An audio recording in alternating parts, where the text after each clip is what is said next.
नमस्कार दोस्तों, मैं दीपक कुमार वर्मा आपके अपने YouTube channel success for everyone पर आपका एक बार फिर से हार्दिक अभिनंदन करता हूं। आज हम एक नई श्रृंखला स्टार्ट करने जा रहे हैं। अभी तक हम हिंदी पढ़ रहे थे, अब आज से हम जीके के प्रश्न भी हल कर रहे हैं। 10 प्रश्न होंगे जो कि पुराने एग्जाम के क्वेश्चन होंगे। टोटल हम वही क्वेश्चन सॉल्व करेंगे यहाँ पर जो पुराने एग्जाम में आए हुए होंगे, उनको ही हम विश्लेषण सहित देखेंगे जो आगामी एग्जाम के लिए भी बहुत ही उपयोगी साबित होंगे। तो आइए वीडियो स्टार्ट करते हैं। वीडियो को अधिक से अधिक लोगों को शेयर कर दीजिए ताकि तब सब तक ये जानकारी पहुंच सके। आप थंबनेल में देख सकते हैं। इससे पहले हम कुछ मोटिवेशनल कोट, जैसे कि अपने हर वीडियो की शुरुआत में बोले जाती है, तो कोशिश के बावजूद भी हो जाती है कभी हार, कोशिश के बावजूद भी हो जाती है कभी हार, होकर निराश तू मत बैठ मेरे यार, बढ़ते रहना आगे चाहे जैसा भी हो मौसम, कर लेती हैं चींटी भी मुश्किल मंजिल को गिर गिर कर पार, होकर निराश तू मत बैठ मेरे यार, मेहनत इस कदर कर या तो इस पार या उस पार, कोशिश के बावजूद भी अगर हो जाती है कभी हार, होकर निराश तू मत बैठ मेरे यार। जी हाँ, अगर कई बार हमें क्या होता है, बहुत कोशिश करने के बावजूद भी हमें सफलता नहीं मिलती है, हार जाते हैं, लेकिन हारना नहीं है हमें, उस हार से, उस असफलता से कुछ ना कुछ सीख के आगे बढ़ते रहना है। तो इसी के साथ वीडियो की शुरुआत करते हैं। तो हम 10 प्रश्नों के साथ विश्लेषण से हल करेंगे। इनको ध्यान से देखिएगा, बहुत ही इंपॉर्टेंट क्वेश्चन है। मैंने लिख भी रखा है कौन सा क्वेश्चन कौन से एग्जाम में आया है, तो आप देख लेना। तो पहला प्रश्न है आज का, भारतीय इतिहास में 20वीं शताब्दी का तीसरा दशक महत्वपूर्ण रहा क्योंकि। तो क्यों रहा था महत्वपूर्ण, इसके लिए देखते हैं। कर्नल टोल्ट की एनल्स का प्रकाशन हुआ था इस टाइम पर, कौटिल्य लिखित अर्थशास्त्र की प्रतिलिपि मिली, अशोक के शिलालेखों को पढ़ा गया, या सिंधु सभ्यता की खोज हुई। तो देखो इसका उत्तर तो मैं बता दूं आपको, इसका उत्तर है ऑप्शन नंबर डी, सिंधु सभ्यता की खोज हुई थी 20वीं शताब्दी में 1921 सन 1921 में। बाकी ऑप्शन पर भी हम चर्चा करते हैं। देखो एनल्स का प्रकाशन कब हुआ था, कर्नल जेम्स टोड की एक पुस्तक है एनल्स, उसका प्रकाशन हुआ था 20 मार्च 1782। ध्यान रखना, 20 मार्च 1782 एनल्स का प्रकाशन वर्ष है। इसी प्रकार ऑप्शन नंबर बी दिया है, कौटिल्य के अर्थशास्त्र की जो पांडुलिपि मिली थी वो 1909 में तंजौर के ग्रंथालय में मिली थी। कब? 1909 में।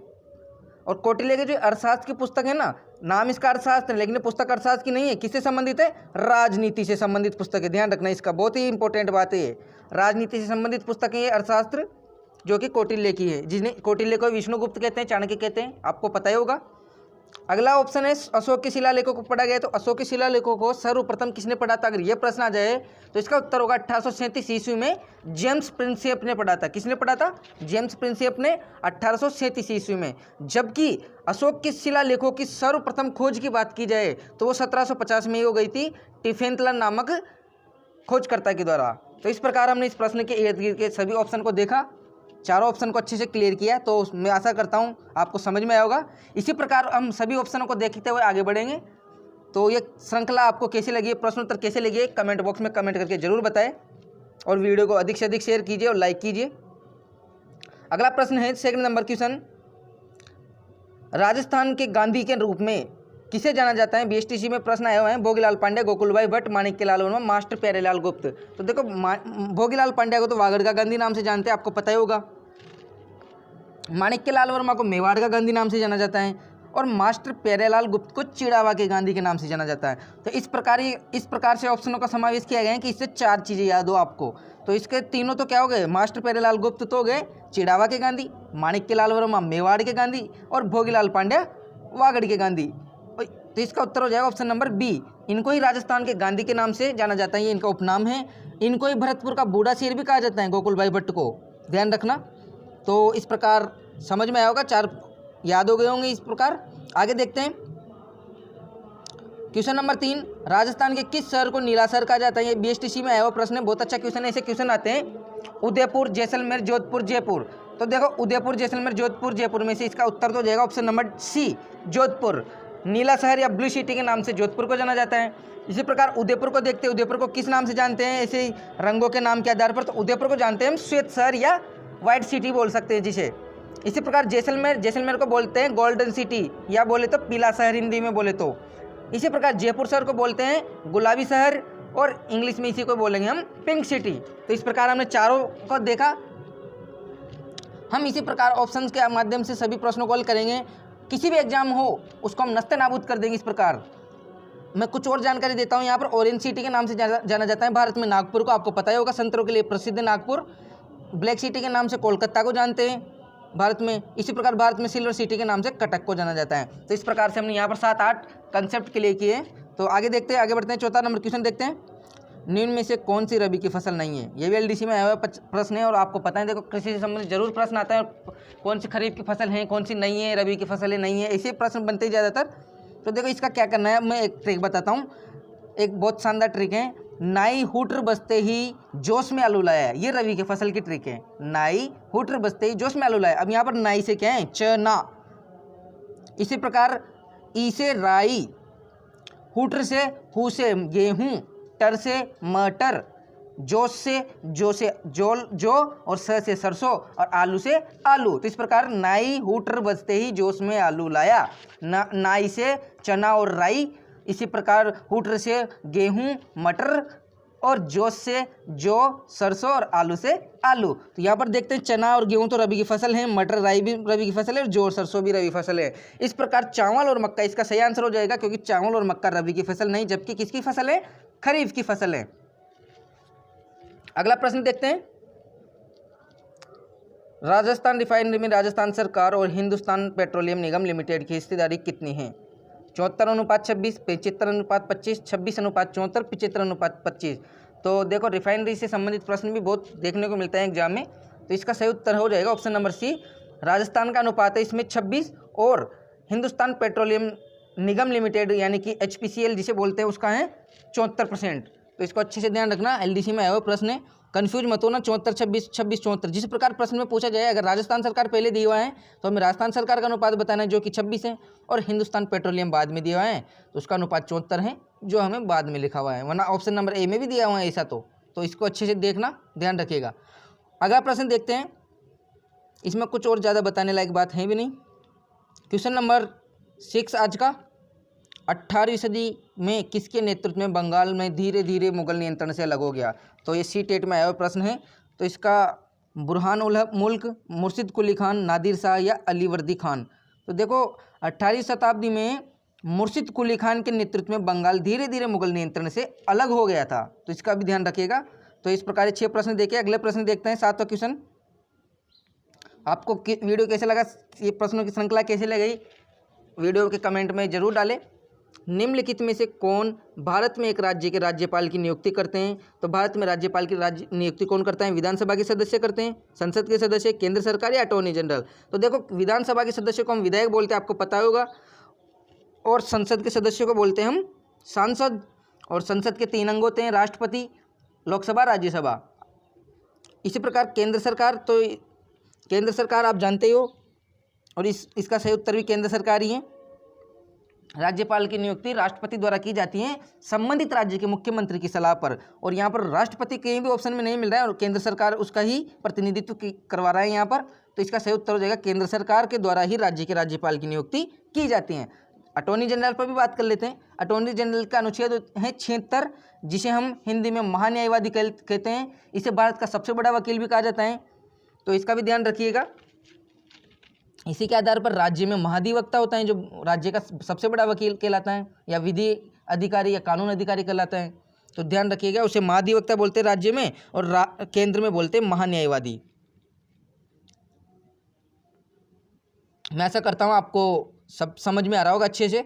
8वां प्रश्न देखते हैं, कौन सा भू आकार विश्व की छत के नाम से जाना जाता है। विश्व की छत, दुनिया की छत, संसार की छत, कोई भी बात है, एक ही बात है। तो किसको जानते हैं हम विश्व की छत के नाम से, देखते हैं। महाहिमालय, पामीर का पठार, तिब्बत का पठार या दक्षिण का पठार। तो देखो इस पर हम बात करते हैं। महाहिमालय मुख्य हिमालय का ही भाग है, यहीं पर अपने माउंट एवरेस्ट चोटी है, सबसे ऊंची पर्वत श्रृंखलाएं इसी हिमालय में पाई जाती हैं, और 8,848 मीटर इसकी सब ऊंचाई है माउंट एवरेस्ट की, आपको पता ही है। इसी प्रकार पामीर के पठार की बात की जाए तो देखो पामीर का पठार इस विश्व की छत के नाम से पामीर के पठार को ही जाना जाता है, जो कि तजाकिस्तान में है। इसे चीनी नाम, इसका चीनी नाम है पामीर के पठार का कोंगलिंग। इसको भी ध्यान रखिएगा, चीनी नाम पूछा जाए तो कोंगलिंग। और विश्व की छत किसे कहते हैं, पामीर के पठार को ही। दक्षिण के पठार को शिलोंग का पठार या मेघालय का पठार या उत्तर कचार पहाड़ी नाम से जाना जाता है। मतलब जो दक्षिण का पठार है उसे उत्तर कचारी पहाड़ी और शिलोंग का पठार या मेघालय का पठार नाम से जाना जाता है। एक भाग उत्तर पूर्व में है इसका, जो कि मेघालय शिलोंग का पठार है। पामीर का पठार ये तजाकिस्तान में, जिसका चीनी नाम क्या है, कोंगलिंग। और तिब्बत का पठार आपको पता ही है तिब्बत कहाँ है, अभी चीन के अंडर में आते हैं तिब्बत, और हिमालय पर्वत श्रृंखला से लेकर उत्तर में टकलामकान नामक रेगिस्तान तक फैला हुआ है तिब्बत का पठार। तो इस प्रकार हमने व्याख्या सहित इनको देखा। अगला प्रश्न देखते हैं, क्वेश्चन नंबर 9। निम्नलिखित में से कौन सा खनिज के संदर्भ में सही नहीं है? एक कथन है जो खनिज के संदर्भ में सही नहीं है, देखते हैं। यह भी सीटेट 2020 में आया हुआ प्रश्न है। यह प्राकृतिक रूप से प्राप्त होने वाले पदार्थ है। बिल्कुल, खनिज प्राकृतिक रूप से प्राप्त होने वाले पदार्थ हैं। ये विभिन्न प्रकार के भूवैज्ञानिक परिवेश में निर्मित होते हैं, यह भी सही कथन है। विभिन्न प्रकार के अलग अलग प्रकार के जो भूवैज्ञानिक परिवेश हैं उसमें निर्मित होते हैं। राजस्थान को खनिजों का अजायबघर कहा जाता है, इसको ध्यान रखना, राजस्थान को खनिजों का अजायबघर कहा जाता है, बिल्कुल सही कथन है। और हमसे सही नहीं है पूछा है, सभी खनिज अधात्विक होते हैं, ये बिल्कुल सही कथन नहीं है। क्यों? क्या सभी खनिज अधात्विक होते हैं? खनिज धात्विक भी होते हैं, अधात्विक भी होते हैं, तरल खनिज भी होते हैं। तो इसलिए कथन ऑप्शन नंबर डी इसका सही आंसर हो जाएगा, ऑप्शन नंबर डी, सभी खनिज अधात्विक होते हैं, जो कि गलत बात है। आखिरी क्वेश्चन आज का 10वां नंबर का, वात दिग्दर्शी का प्रयोग क्या मापने के लिए किया जाता है? देखो, एक यंत्र है होता है वात दिग्दर्शी, इसका प्रयोग किसे मापने के लिए किया जाता है? वायु तापमान, वायु वेग, वायु दाब या वायु दिशा। तो देखो, वात का मतलब होता है वायु, दिग्दर्शी का मतलब ही वैसे है दिशा को देखने वाला यंत्र, दिशा को देखने वाला, दिग्दर्शी मतलब दिशा को देखने वाला, सीधा सा है। जिसको हिंदी आती है उसको तो इसका उत्तर आ जाएगा। तो इसका उत्तर हो जाएगा ऑप्शन नंबर डी, वायु की दिशा को मापने के लिए प्रयोग किया जाता है वात दिग्दर्शी का। बाकी पर भी हम चर्चा करते हैं। तापमान का प्रयोग, तापमान को मापने के लिए किसका प्रयोग किया जाता है? आपको पता है, थर्मामीटर या तापमापी यंत्र का। इसी प्रकार वायु वेग को मापने का अनेमोमीटर बोलते हैं उसे।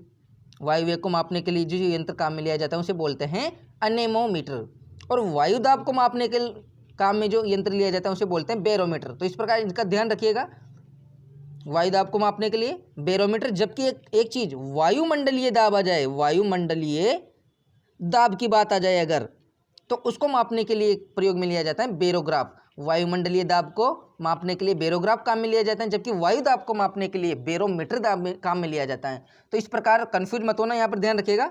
तो इसका सही उत्तर हो गया वायु दिशा, वात दिग्दर्शी की वायु दिशा को मापने का यंत्र है, तापमान मापने का थर्मामीटर, वायु वेग मापने का अनेमोमीटर, जबकि वायु दाब का बैरोमीटर और वायुमंडलीय दाब का बैरोग्राफ। इस प्रकार हमने देख लिया प्रश्न में कितने सारे ऑप्शन के माध्यम से कितने सारे प्रश्न हल किए हैं।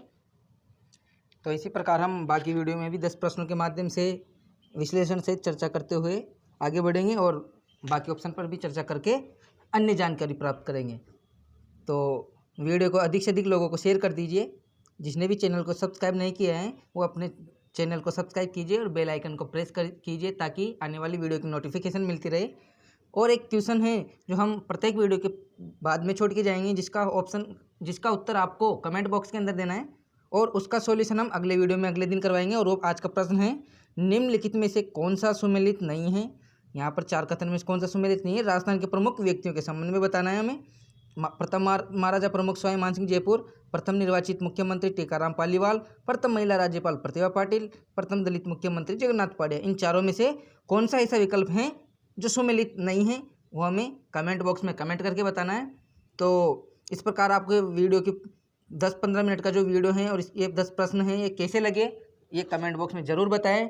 और अगर किसी भी क्वेश्चन में अगर कोई गलत बात बता दी हो या कोई बात हो ही जाती है, मानवीय भूल हो सकती है, तो ज़रूर मुझे उससे अवगत कराएं, कमेंट कीजिए।